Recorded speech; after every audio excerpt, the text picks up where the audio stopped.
Silakan subscribe Cerita Cinta YouTube channel. Terima kasih. Sore hari yang sepi di sebuah rumah sakit. Arjun sedang terbaring dengan lebab di mana-mana. Sebenarnya tidak perlu dirawat inap, hanya saja Hanum tidak tega melihat putranya dengan kondisi yang seperti itu. Makan ini, titah Hanum. Ia mengulurkan sepotong apel untuk putranya. Arjun menggeleng, menolak. Rahangnya sakit kalau untuk mengunyah. Om Jonathan cukup keras tadi saat menghajarnya. Makanlah Arjun, jangan membuat mama khawatir. Sudah, dia sudah besar, tidak akan mati hanya karena tidak makan sehari.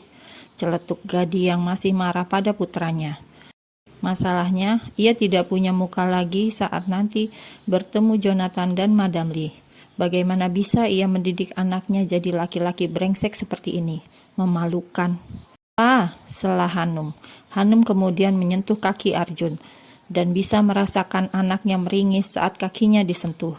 Sedangkan Gadi, pria itu mendesis kesal.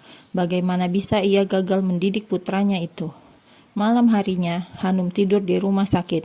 Sementara Gadi pulang ke rumah. Selama di rumah sakit, Hanum menghubungi semua anak-anaknya, meminta mereka semua segera pulang.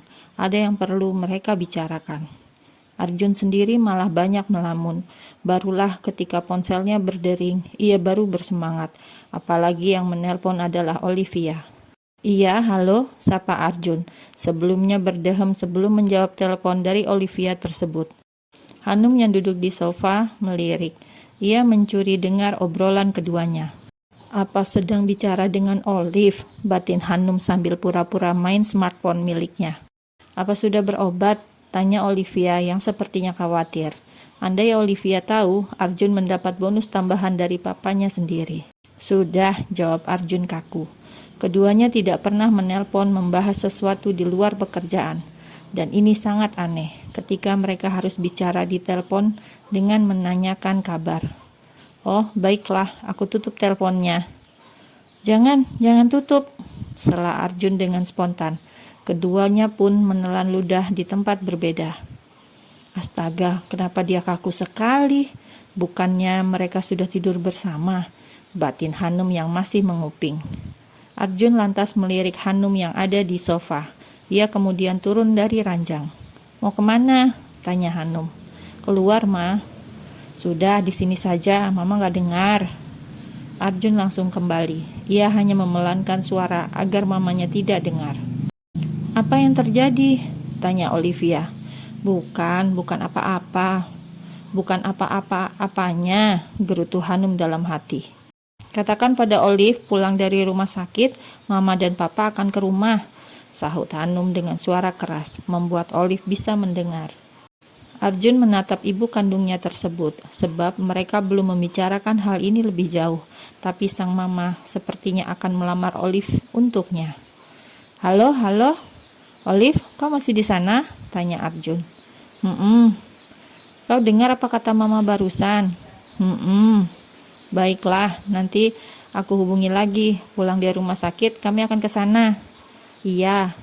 Olivia masih syok, bingung mau merespon bagaimana. Aku matikan ponselnya. Iya. Selamat malam. Malam.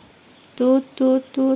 Melihat bagaimana cara Arjun bicara di telepon, Hanum hanya bisa mengusap wajahnya. Arjun, kau sedang bicara dengan rekan kerjamu atau dengan calon istrimu?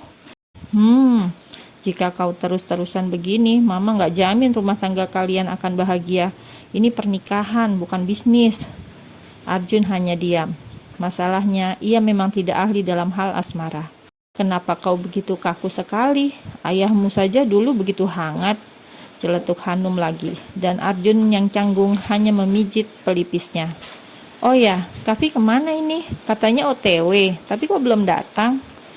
Tidak usah, Ma, tidak usah minta Kavi datang. Dia besok juga harus bekerja.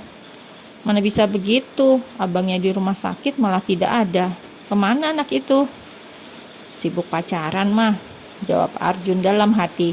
Dan benar saja, Kavi dan Winda memang lagi pacaran. Pacar bayaran tepatnya, karena seharian ini Winda dapat bayaran karena menemani Kavi. Keduanya sedang istirahat di sebuah pom bensin. Setelah mengisi bahan bakar, mereka minum sebentar di minimarket yang ada di sebelah pom tersebut. Ikut ke rumah sakit ya, kalau balik ke apartemen dulu makan waktu, lain arah soalnya. Emangnya Pak Arjun sakit apa? Kok sampai dibawa ke rumah sakit? Winda kepo. Gak tahu, Mama gak bilang. Winda manggut-manggut. Ya udah, aku turun di sini terus cari taksi aja. Jangan, ikut saja. Aku?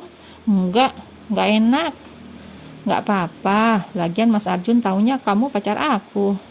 Winda langsung melotot dan Kavi hanya tersenyum tipis. Bentar aja, habis lihat Mas Arjun, kita langsung balik. Winda pun akhirnya pasrah. Ini karena uang 150 juta juga. Mungkin takut tidak dibayar, kan lumayan bisa untuk nyicil utang. Rumah sakit. Saat Kavi dan Winda sampai di rumah sakit, Arjun sudah tidur. Mungkin habis minum obat. Di kamar juga tidak ada orang. Mereka pun akhirnya kembali. Tapi saat melewati lorong, tiba-tiba ada yang memanggil. Kavi! Mendengar namanya dipanggil, Kavi pun berbalik. Mama? Ucap Kavi lirih. Mamanya? Batin Winda. Kav, aku duluan. Aku tunggu di lobi. Bisik Winda yang langsung berjalan tanpa menoleh ke belakang. Set! Kavi meraih tangan Winda, membuat perempuan itu kaget. Tetap di sini, gumam Kavi pelan, tapi terdengar jelas di telinga Winda. Siapa Kav? Hanum menarik Kavi kemudian berbisik. Sementara Winda, ia hanya bisa tersenyum dengan terpaksa saat Hanum menatap penuh selidik. Kenalin Ma, ini Winda. Kavi langsung memperkenalkan gadis yang berdiri di sebelahnya. Ia begitu santai memperkenalkan Winda, padahal gadis itu sudah ketar-ketir. Winda yang canggung terpaksa memperkenalkan diri. Selamat malam Tante, saya Winda. Dengan canggung Winda menyebut namanya sendiri. Bisa saja ia kabur, tapi Kavi sangat curang. Pria itu tiba-tiba saja mencengkram lengannya dan langsung memperkenalkan dirinya pada wanita yang merupakan ibu dari Kavi tersebut. Oh, mamanya Kavi. Hanum mengulurkan tangan dan Winda menyambut dengan kaku. Ayo masuk, ajak Hanum kemudian. Mas Arjun udah tidur, biar dia istirahat. Kavi menolak diajak masuk. Lagian sudah larut malam juga. Oh, ya sudah. Kebetulan kamu kesini. Apartemen kamu kan paling dekat dengan rumah sakit. Mama tidur di sana saja. Arjun juga sudah baikan. Besok sudah bisa pulang, kata dokter.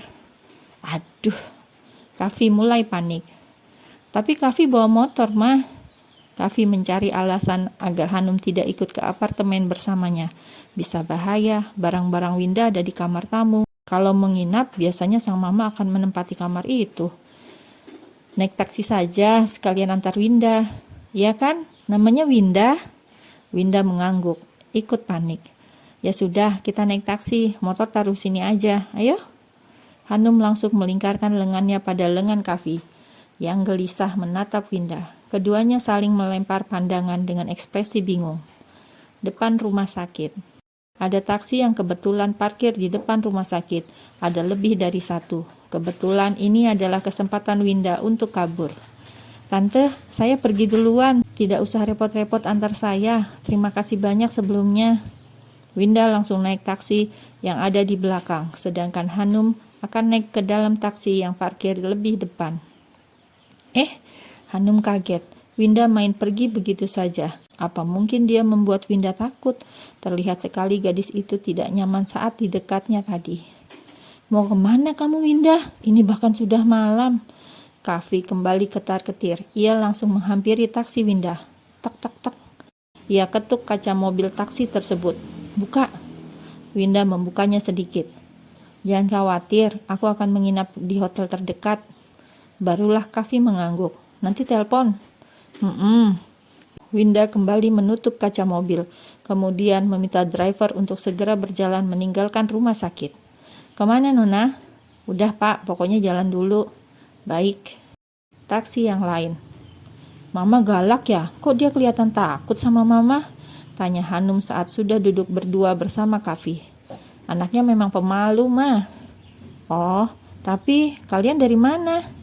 Habis jalan, Ma, jawab Kavi singkat. Ia masih memikirkan apa Winda benar-benar menginap di hotel. Mama heran kenapa Mama nggak tahu kalian sama-sama menjalin hubungan dengan wanita. Astaga, ini yang Mama nggak suka, kalian tinggal pisah sama Mama, gerutu Hanum. Kami kan sudah dewasa, Ma. Wajar kalau mau mandiri. Hanum langsung menghela nafas panjang. Asal jangan sampai kebablasan seperti abangmu saja. Maksud Mama? Mungkin Arjun dan Olive akan segera menikah setelah apa yang terjadi. Mas Arjun sama Olivia? Ya benar saja, dua manusia kaku itu mana mungkin bisa hidup bersama. Kavi tersenyum meledek. Entahlah, Mama pusing. Pusing kenapa lagi? Olive sempat hamil. Apa? Kavi langsung terkejut. Kok bisa? Anak siapa? Sambungnya penasaran. Siapa lagi? Olivia itu setiap saat bersama abangmu. Dengan siapa lagi? Kesal Hanum. Mama jangan aneh-aneh, Kavi belum percaya sepenuhnya. Serius, Arjun yang ngaku. Tuh, babak belur dihajar Om Jonathan dan papamu. Hanum terlihat lesu, kemudian bersandar pada pundak putranya. Arjun sudah membuat Mama kecewa dan sangat malu, jadi awas kamu. Jangan pernah macam-macam. Kalau sampai kamu ikuti jejak Arjun, Mama mungkin bisa jantungan. Kavi langsung menelan ludah. Gawat, baju-baju Winda ada di kamar tamu. Aduh, gawat kalau sampai sang Mama tahu.